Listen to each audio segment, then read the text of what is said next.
Hey everyone, Aaron here. Just wanted to jump in before the show itself. This show was admittedly much shorter than usual, but it is pretty dense and there's no shortage of stuff to do if you want to follow some of these ideas and things that I mentioned, basically covering the different tools and categories for the show. And again, it's not a super thorough deep dive of absolutely everything that we use, and there's plenty more that I know about that I haven't started using yet that needs to happen as well. So those are things that I can share as I get a little more comfortable with those tools. I mean, there's always something new and something more you can use, but I do also like creating a show like this where we can really lay some fundamentals, like minimum you would need to do this at all. So that's what you'll see here. I highly recommend checking out the show notes because I linked everything up and you can take a look, see what you like, and figure out what's useful to you, if at all. I also realized as I did this, again, I kind of breezed through the various tools and categories and didn't really do much of a deep dive for each, which frankly, I probably could have explained a little bit more, but this made me realize that a deep dive is in order for a lot of these categories and tools. So I will definitely work on that. And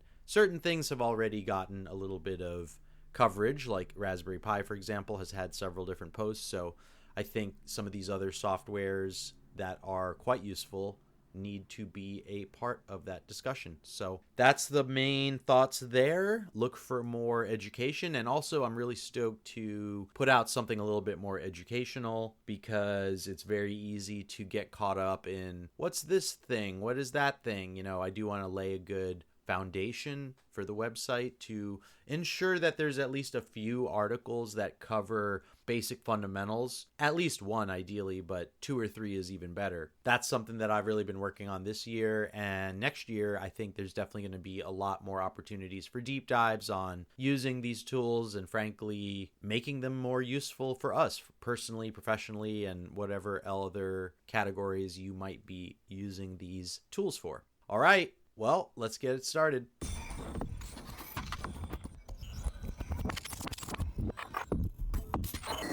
Welcome to Emerging Tech Mastery, a show that demystifies cutting-edge technology like cryptocurrency, the blockchain, metaverse, NFTs, virtual reality, the maker movement, artificial intelligence, machine learning, cloud, edge, and even fog computing. Strap in as we ride into the 4th Industrial Revolution. Emerging Tech Mastery provides actionable knowledge, regardless of skill level, from experts in the trenches. We piece together this intel in easy-to-consume media formats, processes, and procedures. See you in the future.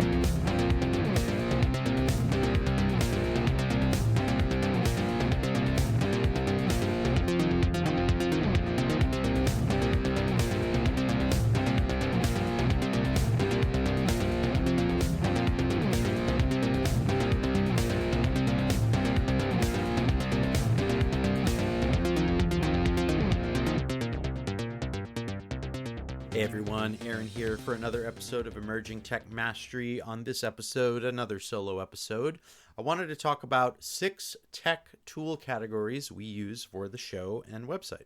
So we wanted to pull back the curtain on some concrete categories and tools that we actively implement on a regular basis to make this Emerging Tech Mastery show and website happen. Most of these tools have free versions and almost all are open source. Part of our thinking when we created ETM was to showcase a variety of powerful, mainly free and open source tools at our fingertips. The best part of all is that your projects, ideas, and endeavors do not have to cost a lot of money, especially if you're just doing a proof of concept or something very small scale. So let's jump into these 6 tool categories. Number 1, hardware.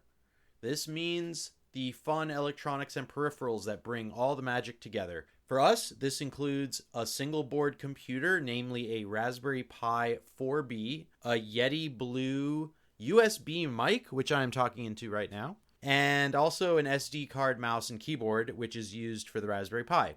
Number 2 would be hosting. Now, where does the data of this website live? Well, that's where services like GoDaddy, Buzzsprout, and SiteGround come in and provide it a home. GoDaddy for the domains, Buzzsprout for hosting the podcast files and maintaining the RSS feed, and SiteGround for managing the website domain connecting to the hosting, which is where the website's data rents, so to speak, using a service like SiteGround.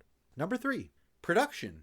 What do we use for creating and editing podcasts? Well, mainly Zencastr for recording, which is mainly used for remote interviews with guests. We have Descript and Audacity for editing. Canva, GIMP, and Lightroom for design and photo alterations. Then you have YouCut and Capcut for video editing. And you have Sender, which is our current newsletter provider. Now, there's many other tools of the trade, but these are just the main ones we're using, and we haven't really gotten too in the weeds as far as like other types of widgets. Like there's stuff for marketing that can get more elaborate, so we're just really keeping this pretty simple. Number 4, writing. What helps us write blog posts and other communications? That would be things like Grammarly or Free Language Tool, which is an open source version of Grammarly.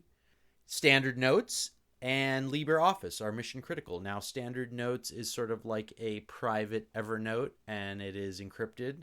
And LibreOffice is a free and open source Microsoft Office style alternative, which we are a big fan of. Number 5 would be website management. Now, managing a website entails a variety of software and widgets, thankfully, that are fairly easy to use. This means WordPress, Google Analytics, Google Search Console, Monster Insights, and even Yoast SEO. These are all things that give you visibility into your website. What is it doing? Who is coming there? Where are they coming from? What are they looking at your website on? How are these posts performing, right? There's a whole craft around making sure your website is getting the proper treatment to generate the best possible outcomes as far as traffic, appearing in search engines, and just in general being looked at and stayed on for extended periods of time. Okay, number 6 would be social media. I mean, who can forget social media? So for this, we have a few categories. We have Web 2, which are the usual platforms from FANG, Facebook, Twitter, Instagram, YouTube, LinkedIn. The list goes on, right? TikTok even. So those are, again, Web 2 meaning sort of commercial platforms that have gotten pretty big, and for at least today is still a de facto standard for being on social media. But there is Web 3. Get to that in a second. First, you have also these chat services like Discord, Signal, and Telegram, and that is the majority of where people congregate. I suppose you could also include Slack in there, but I have noticed that Discord and Telegram seem to be much more popular, at least in the circles that I follow. And I know Slack certainly isn't dead, but I don't see it as much of a common standard that everyone chooses. Okay, Web 3. So Web 3 is used in a lot of terms, in a lot of contexts. But I wanted to mention Web 3 from a social media standpoint. So you have stuff like Mastodon, BitChute, Rumble, Hive, and even Chordle, who are aiming to actually do a lot of other decentralized infrastructure plays. But I do think that those are good examples of these up and coming and emerging platforms which are aimed at being censorship resistant. So I think it's pretty cool to have different options where, you know, Web 2 has huge audiences and lots of great people to connect with. Well, I say a lot, I mean the most volume. Whereas when you go on these newer platforms, there's less users. You have to sort of invest the time and grow with the platform. Now you can have opportunities being there early, but I think there's a nice mix of having both of those can be really helpful. And then again, as far as the chat services, I think they are something that'll be a moving, shifting landmass or landscape. So we'll keep an eye on that. But those are the 6. All right, well, I'm going to leave it at that. And yeah, that's our 6 tech tool categories we use for the show. There's many more tools and little details, but I wanted to just give a nice big overview and not get too in the weeds. But, you know, there's other programs and marketing stuff that you can get more elaborate with. But I think this really is a good core base and fundamental of what we do use for this site. And yeah, thanks for listening, and I will see you in the future.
what's this thing? What is that thing?